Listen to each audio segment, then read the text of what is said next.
Assalamualaikum warahmatullahi wabarakatuh. Salam sejahtera.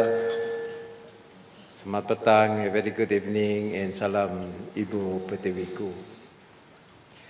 Yang berhormat Timbalan Ketua Menteri Sarawak, Datuk Ahmad Degla Sugah. Yang berhormat rakan-rakan Menteri. Yang berhormat Setiausaha Kerajaan Negeri Tan Sri Moshindi Ghani.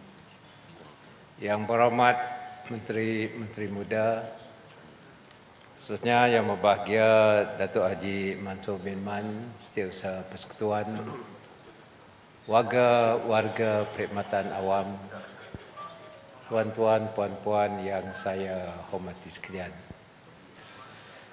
Terlebih dahulu saya ingin mengucapkan terima kasih kepada Yang Berhormat Setiausaha Kerajaan Negeri dan Jentera Pentadbiran Kerajaan Sarawak yang telah menjemput dan memberi saya penghormatan untuk hadir pada majlis yang amat bermakna pada malam yang berbahagia ini.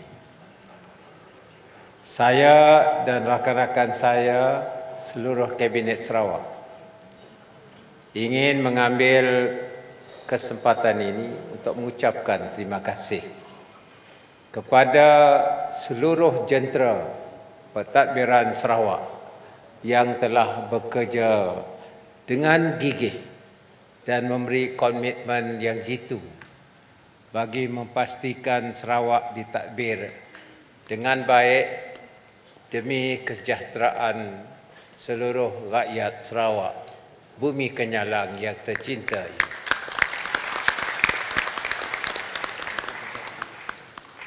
Pada malam ini, saya tidak berucap secara mendalam untuk mengariskan perkembangan dan kemajuan dalam sistem pentadbiran kita.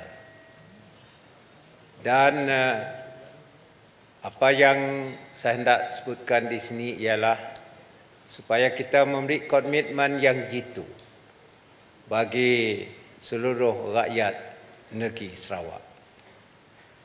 Yang Berhormat Setiausaha Kerajaan Negeri sudah memperincikan apa yang harus direncanakan untuk memastikan perkhidmatan awam Sarawak mampu bergerak seiring dengan masa ke arah sebuah sistem yang moden, dinamik dan berkeupayaan melaksanakan program pembangunan mengikut kehendak dan aspirasi rakyat.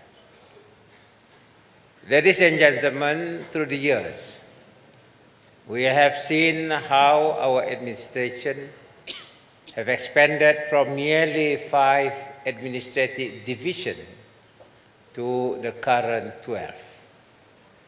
The latest addition to the administrative division is Syrian. This expansion is aimed at bringing our government services closer to the rakyat. Before the upgrading of Syrian into a division, the people from Syrian have to travel to Kota Samarahan in some of their dealings with government, departments and agencies. This, of course, time-consuming and involve costs, but now they don't have to go to Kota Samarahan anymore, as they have departments at divisional level right at their doorsteps in Syrian. A lot of sub-districts have also been upgraded to a full district status, thus making it easier for the rakyat to obtain government services. Remote places like Tuno in Kapit have also been upgraded to a full district because it's about time for the government to be close to the people there who have always wished to have government services near to them. But above all, we expand and upgrade the reach of our administration to ensure that our development is well distributed. We do not want even the furthest of places to the interior and the coastal areas to be left out in the process of our economic and social development. In other aspects, I know our state civil service have been taking steps in earnest in the past 2 or 3 decades to modernize itself and upgrade the quality of services to our rakyat. In fact, our state civil service is among the best in the country, if not the best. And I, on behalf of the Cabinet colleagues and the people of Sarawak, wishes to express our profound gratitude to our state civil servants for their commitment to ensure that our state government is well managed for the benefits of all Sarawakians. Ladies and gentlemen, at the rate of development we have experienced in the past 55 years, Sarawak will always be left behind the rest of the country. Sarawak is a big place, and some administrators from across the South China Sea do not understand or realize how much more attention Sarawak should be given to enable it to catch up with the more developed parts of the country. But we can't afford to blame others or ourselves for all our shortcomings. And we can't hope that others will be nice to us and genuinely come to our aid. If we do so, we are making a big mistake, and we do not want to make such a mistake anymore. This is not politics, but that's the way we should approach our development now, in order to accelerate progress, particularly infrastructural facilities in our rural areas. Neither should we beg all the time for others to give us money to finance our development, although it is their obligation to give us our share of allocation. I have always believed, as a Muslim, that when I come to face my Creator, the angel will ask me, "What have you done to God, fearing people of Sarawak, to give them a good life?" And I believe God will ask the same question to those who have not been fair to Sarawak.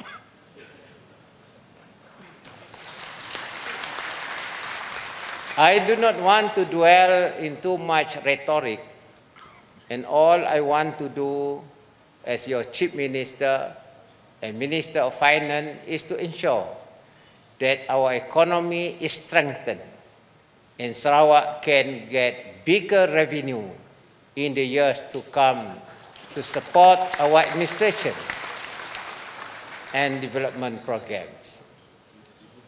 As you have already known, our state budget for next year is the biggest so far, and our state revenue will be the biggest in all our 55 years as a government. Observers have expected me to use our state reserve to finance the massive development expenditure in the next 2 years. They were wrong when we introduced the sale tax on petroleum and gas-based products for export starting 1st January 2019. Our state reserve is there to stay and to be strengthened with a surplus next year. The task of implementing all the development projects that have been approved in the next 2 years is gigantic.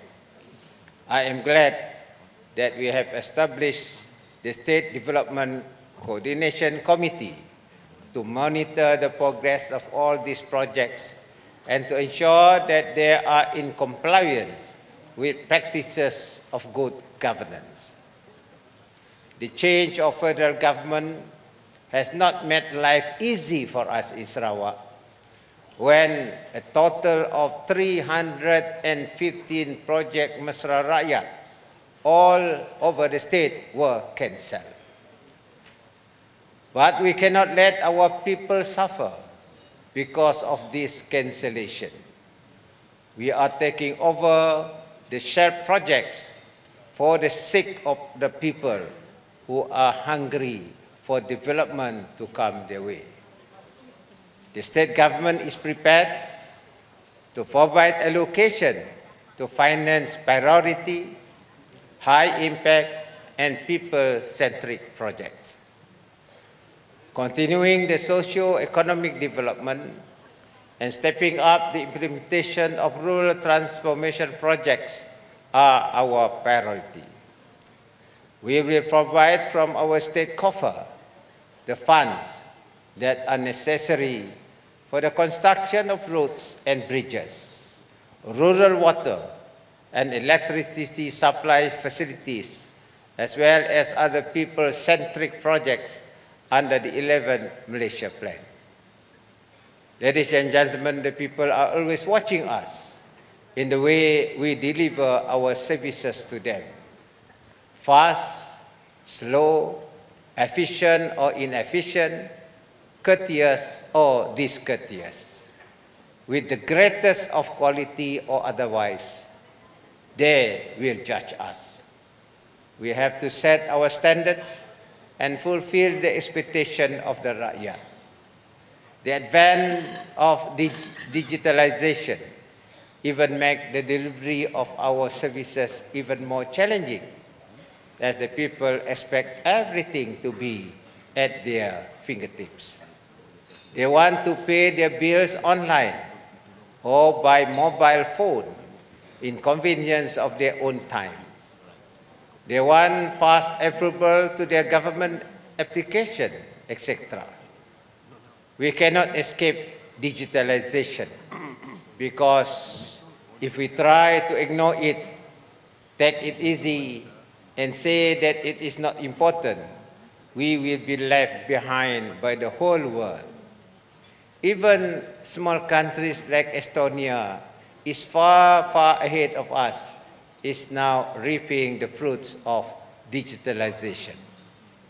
For this very reason, we enacted our Sarawak Multimedia Authority Ordinance SMA last year to provide us the policy framework to ensure that our digitalization effort is on firm footing with a clear direction forward. Right from the start, we recognize the importance of digitalization to the economy. And for this reason, I introduced the digital economic policy when I took over from the late Tok Nan. And of course, as you might already know, we have to put a reliable and widespread digital infrastructure in place so that every place in Sarawak can have 4G services. This is not easy, as Sarawak is not only big in size, but also sparsely populated with a mountainous terrain in the interior.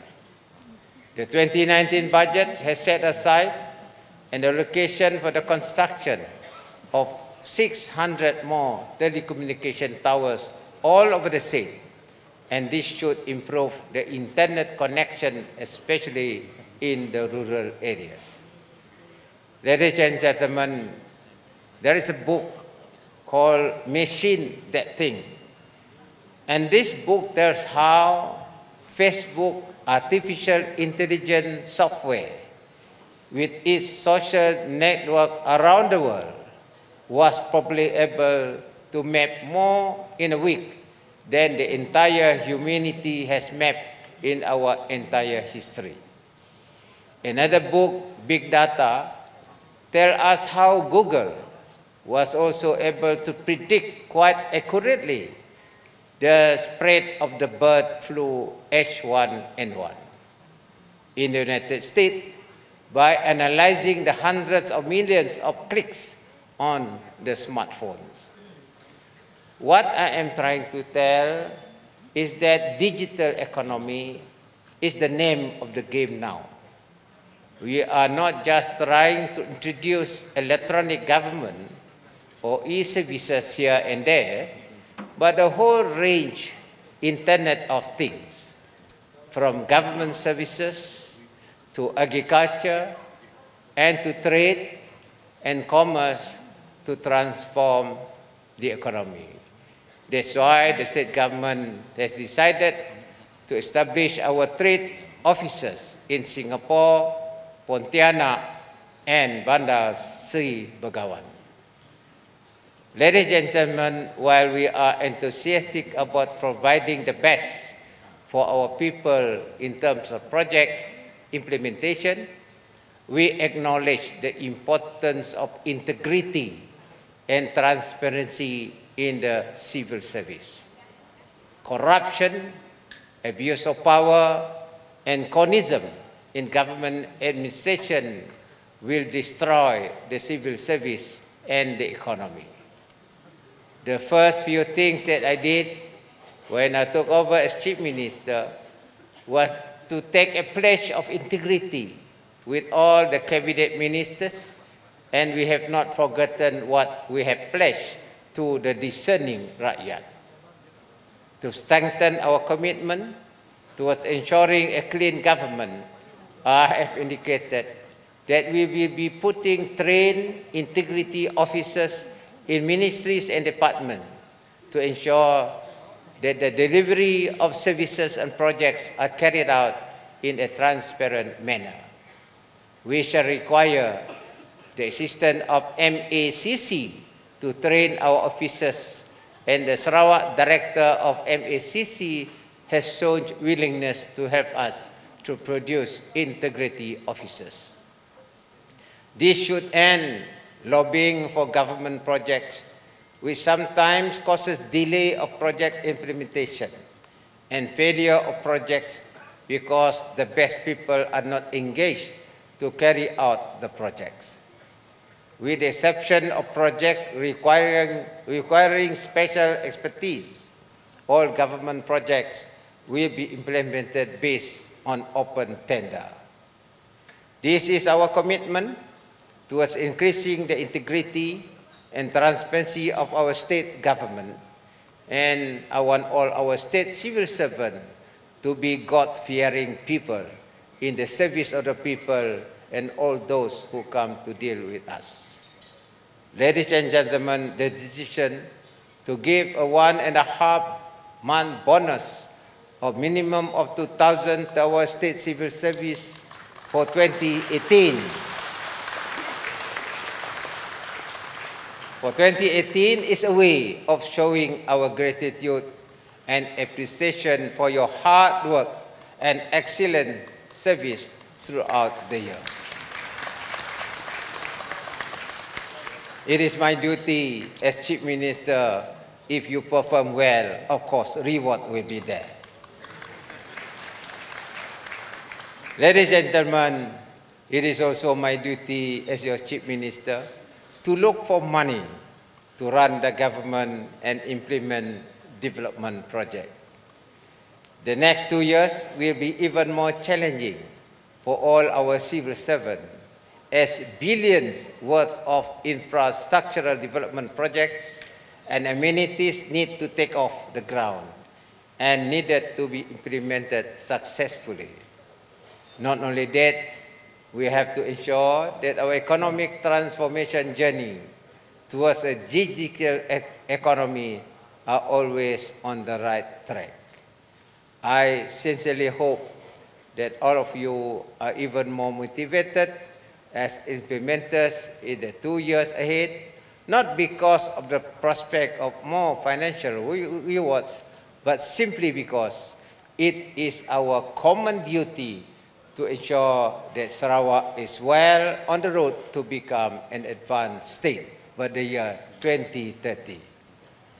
As Sarawakian, we must be proud of Sarawak and always willing to contribute to its development to the best of our ability. Once again, thank you very much, and I wish you enjoy the rest of the evening and Happy New Year and Happy Christmas. Thank you very much.